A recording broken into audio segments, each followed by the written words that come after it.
Everyone. Um, Oh, good deal. Hi, Kayla. How are you? Hi, good. Can everyone see the PowerPoint? I just want to make sure that it's working. Actually, no. No? Okay. No. Well, yes, yes, yes, Okay. yes. Okay. All right. I just wanted to make sure. So my name is Kayla Dadswell, and I'm the Director of Substance Use Prevention here at CARE of Southeastern Michigan. And then Brooke Wakeford is a preventionist here at CARE, and she works within Harper Woods and Wayne County area. So, Care of Southeastern Michigan has been around since 1977. In 2019, we opened the Recovery United Community Center. Care of Southeastern Michigan as a whole is a substance use prevention, treatment, and recovery nonprofit, and we work throughout Macomb, Oakland, and Wayne County. CARE's mission is to strengthen resiliency in people and their communities through prevention, education, and services that improve the quality of life. And we do that by working with individuals and communities to ensure that they are healthy, safe, and have the resources and skills to live with resilience.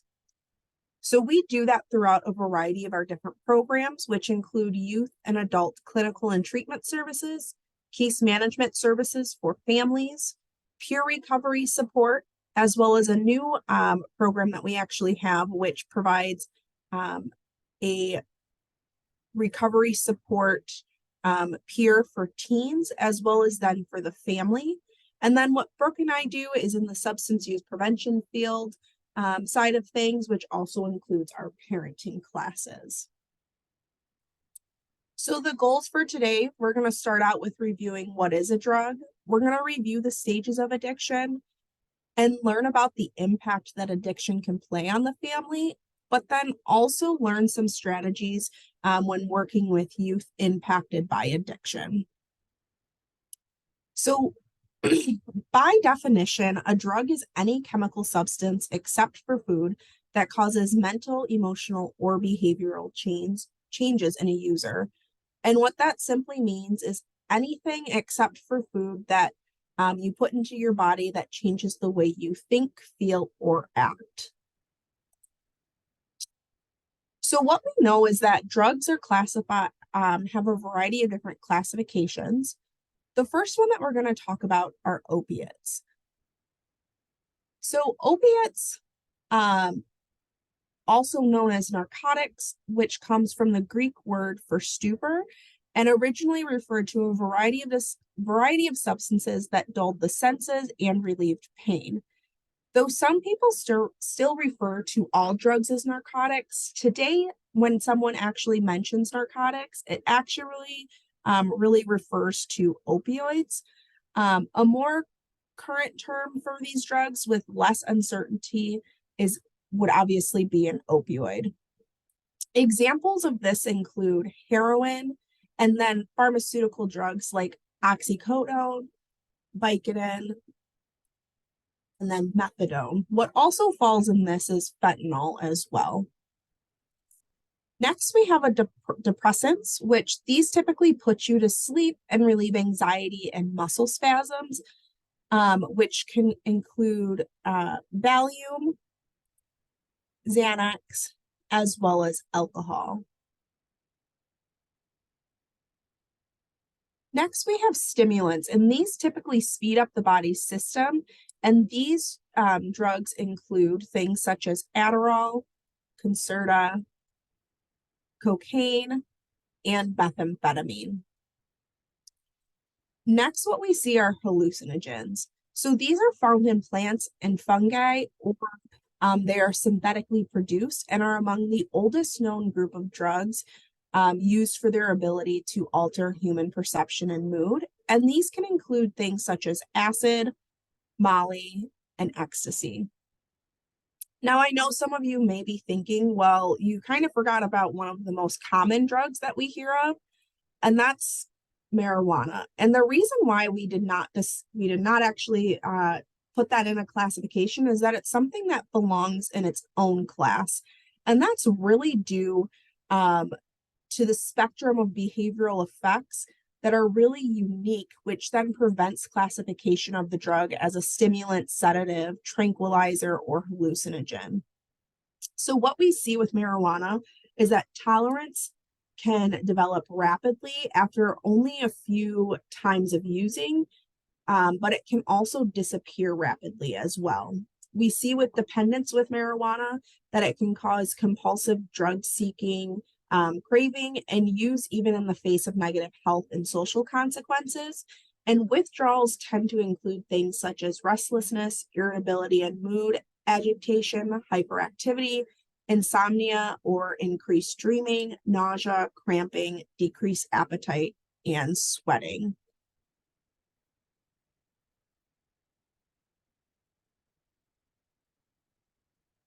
So ultimately, why do people use? Oftentimes what we hear is that individuals use a substance because they feel good. They get a positive reward from that use.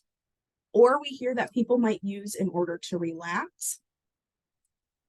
They might be using to have fun. Maybe they experience that they're only able to have fun when using the substance.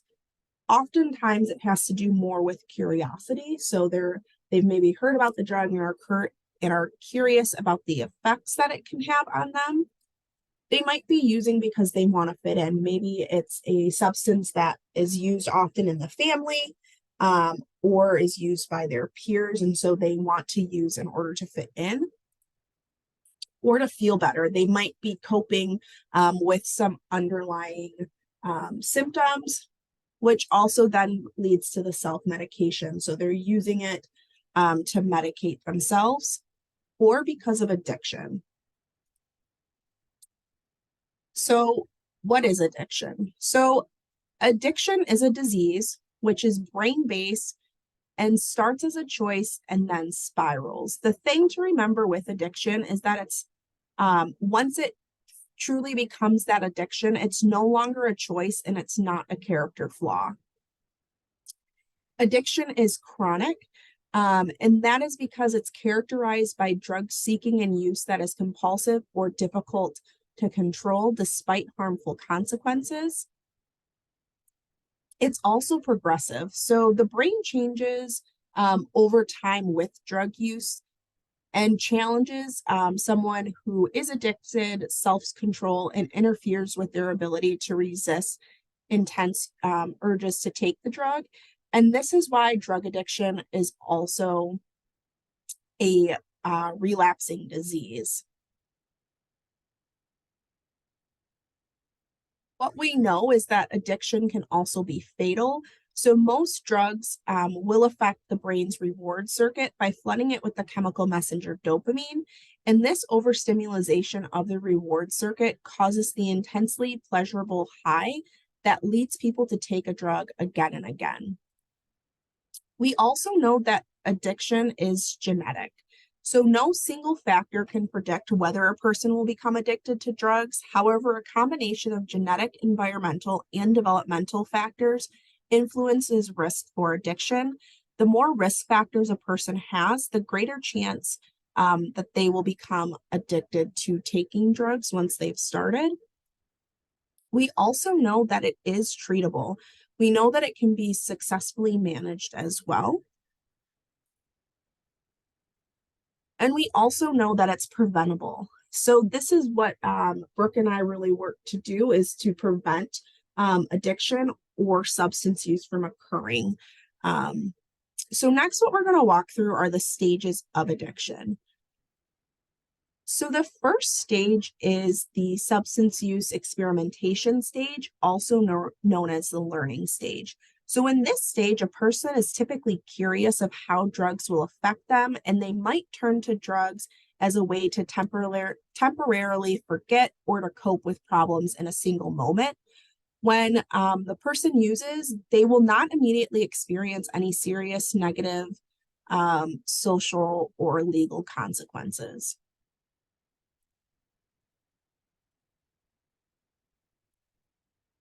So when an individual continues to use, they are now misusing. So misuse simply means not as using as prescribed or as intended. So for example, this can mean that someone is taking medication more often than a doctor is prescribing them. And in the seeking stage, the person is now looking forward to using drugs now that they know and enjoy how they are affecting their body. They might start to see some negative consequences, like maybe a family member or a friend is starting to get annoyed at their behaviors, or maybe they're starting to slack on some responsibilities, such as showing up on time for work. These occurrences are typically huge red flags for developing substance use disorders. The third stage is called the loss of choice stage. And this is where the addiction starts to set in. So chemicals are actually starting to change in the body, and the dependency and craving towards drugs are starting to set in. Despite consequences still occurring, maybe even more intense outcomes than before, they will still continue to use. And then next, what we see is if an individual does not receive help, that then they enter that last stage, which is known as addiction and dependency. So this person has the compulsion to use drugs no matter what the consequences is to their life, and they cannot function without using their drug of choice.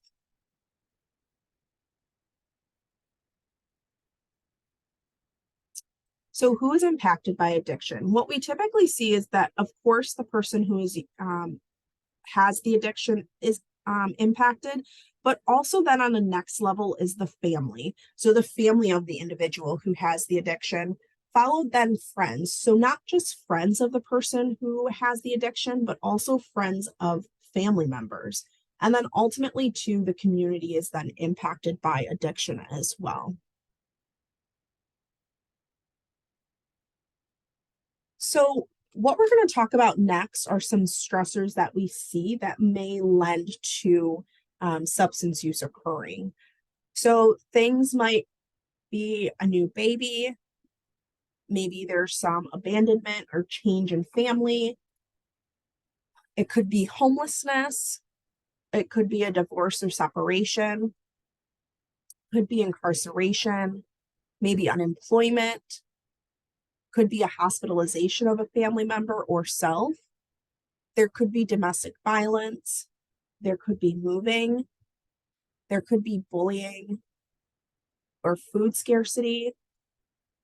Maybe attending a new school, a chronic illness, abuse, and then addiction. So what do stressors feel like? So within a family, it can feel oppressive, maybe even violent, manipulative, loud and scary. Could be also very quiet too. Could be fearful, could be shameful, could cause someone to feel hungry, maybe tired, anxious, could cause lots of headaches or lots of stomach aches. And sometimes it may even feel normal. So what we see is that with families or individuals who are in a family where there is addiction, there are typically some common threads in the family. And one of the most common threads that we see is that you don't talk about it. So we're not going to talk about addiction that occurs in this family. We're not going to feel, so we're not going to share our feelings within the family, let alone with other individuals outside of the family. And then we're not going to trust. So we're not going to trust the outside world or even our family members themselves. So what we see is that there are some different roles that can occur within a family with addiction. So typically first what we see is a family hero. So on the outside, these individuals have visible success. They're known as good. They do what's right. They're typically seen as being all together and super responsible. But on the inside, what typically we see is that they have feelings of being inadequate, lonely, guilt, hurt. There could also be confusion. So what they represent to the family is self-worth. So they're the person that the family can be proud of. Characteristics, typically high achiever, within their grades, friends, sports, and work. They're typically driven and perfectionist. And then they typically have unrealistic expectations. So what we know is that if an individual gets intervention, um, and if they find themselves in this role, that they can accept their mistakes, they can be responsible for self and not for everyone, as well as being good executives, and then also being flexible. However, without intervention, typically what we see is that this individual becomes a workaholic. They might be rigid. They feel responsible for everything. They could have some stress-related illness as well as chemical dependency. Next, what we typically see is the scapegoat. So on the outside, they seem very hostile, defiant, and very angry. But on the inside, they're feeling hurt. They have guilt, loneliness, low self-worth, rejection, and fear. And what they represent to the family is that they take the focus off the individual who is using, and they also provide distraction for the family. Typically, they seek negative attention and they're rebellious. They tend to be known as that troublemaker.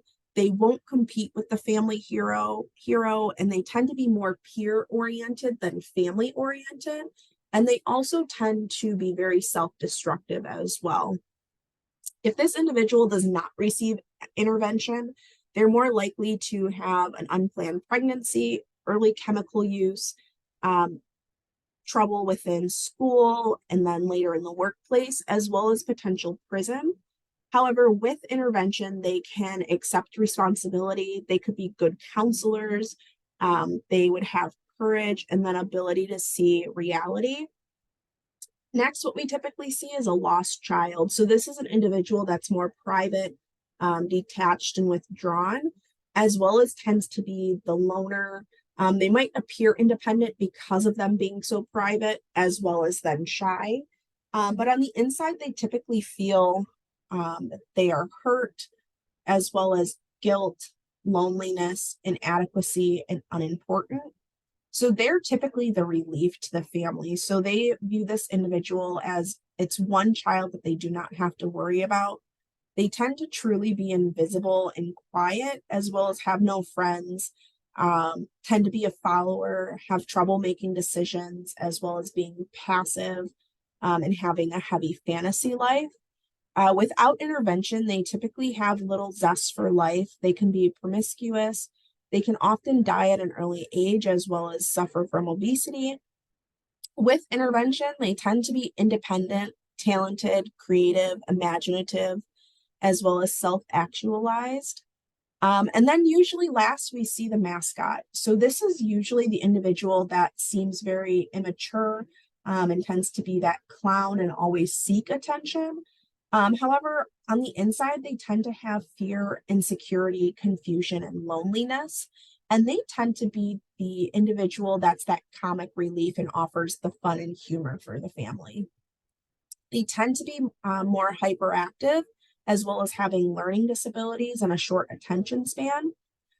Without intervention, they could have ulcers, they can't handle stress, and they tend to marry the hero for care, which then leads to them also remaining immature.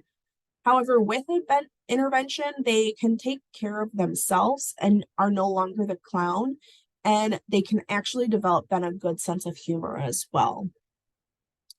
So what's something too important to remember is that when we're working with someone who may identify as being the hero, we want to make sure that we're giving attention when not achieving. We also want to make sure that they know that it's okay to make mistakes. They don't have to be perfect. One of the things is to always remind them that everyone makes mistakes, and that means that you're human and it's okay. Also making sure that we're praising their effort and not achievement. And then helping them recognize their strengths. Also not allowing them to monopolize discussion, so encouraging other individuals to participate as well. And then not always putting them in the leadership role, so letting them take that back seat. and ultimately making sure that they can play, that they can be a child, they can be a teen, they can be a young adult. They don't have to do everything for everyone. And again, helping them focus on their own needs.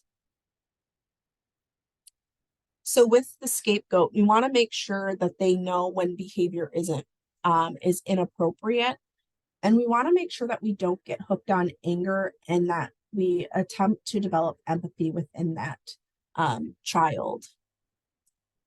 We also have to set limits, but with that, giving clear choices and consequences for their actions, and then helping them learn to be responsible for their own behavior.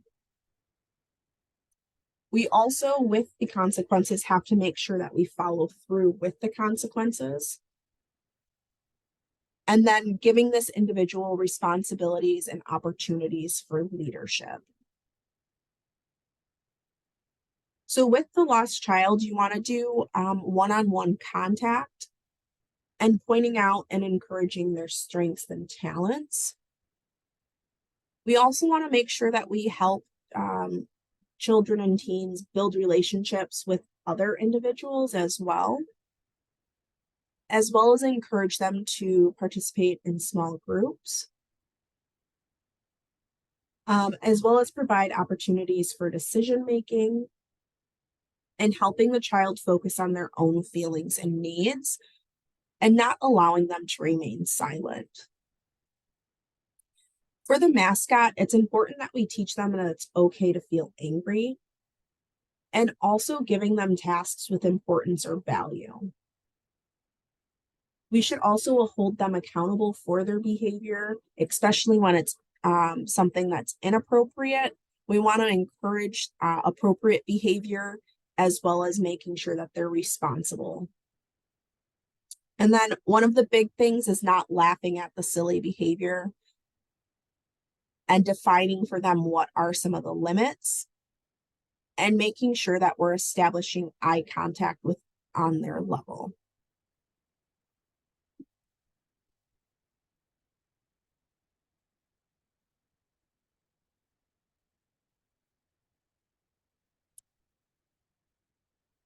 I'm going to pause this because I think the PowerPoint actually skipped over some slides. So give me 1 second to see what's going on.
So it does look like that is everything that we have for today.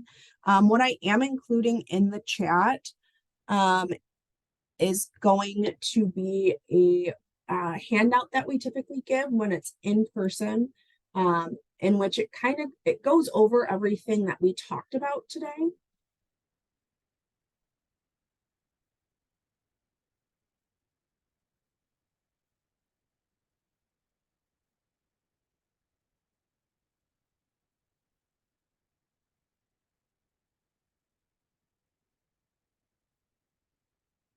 Were there any questions at all in regards to what we talked about? You guys, if you have questions or comments, you can unmute and ask, or if you prefer, you can type them in the chat and I'll be more than happy to read them.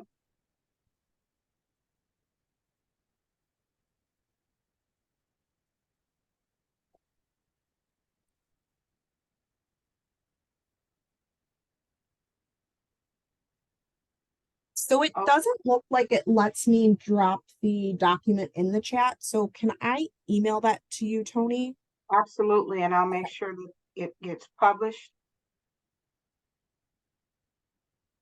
All right, you guys, if you have no questions or comments, then we will wrap this up and bring this to a close.